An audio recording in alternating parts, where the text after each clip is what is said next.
বন্ধুরা কেমন আছেন? আশা করি ভালো আছে। বন্ধুরা এটা আমি অনেকবার অনেক ভিডিওতে দেখেছি যে ডিমের ভেতরে অনেক রকম ফুল দিয়ে এটা বরফ বানানো যায়। তো চলুন আজকের আমার ছেলে আর আমি মিলে এটা করবো, আপনারা দেখবেন, ঠিক আছে? বাবা এটা ধরো, এটা দাও, এরকমভাবে দাও, দাঁড়াও দাঁড়াও, ছাড়ো ছাড়ো,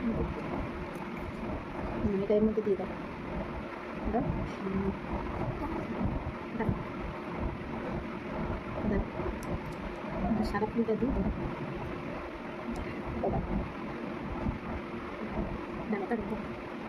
আমি অনেক ইউটিউবে দেখেছি সবাই এরকম করতে, তো আমি ভাবলাম চলো একবার আমার ছেলেকে নিয়ে একবার এটা করা যাক। তো এই জন্য এটা আমি একবার ট্রাই করে দেখছি কীরকম হয় না হয়, তারপর আপনাদের সঙ্গে শেয়ার করবো। এটা ওপর দিয়ে দেবে, তারপর না জল ঢালো, এর মধ্যে জল ঢালো।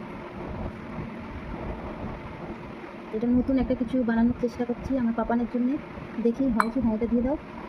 তো চলুন বন্ধুরা, এটা এখন রাখবো ফ্রিজে, তাই তো পাপা? এটা এখন রাখবো ফ্রিজে। তো চলুন বন্ধুরা, এই যে ফ্রিজে রেখে দিলাম।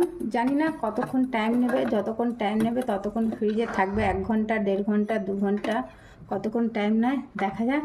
তো চলুন, এই যে দেখো এটা জমে গেছে। এবার এটা আমার পাপান আস্তে আস্তে খুলবে। পাপান চলো তোর ইসকো দেখো, এই যে আস্তে আস্তে ছাড়াচ্ছি। হাতটা ছাড়ো, আমি দেখাচ্ছি দিচ্ছি। দেখুন দেখো, এই যে বন্ধুরা দেখুন, ইউটিউবে দেখেছি তাই ছেলেকে বানিয়ে দিলাম। তো ভিডিওটা কেমন লাগলো? এটা প্রথমবার বানিয়েছি। যদি ভালো লাগে লাইক কমেন্ট শেয়ার করবেন, সাবস্ক্রাইব করে দেবেন বন্ধুরা। এই দেখুন ডিজাইন।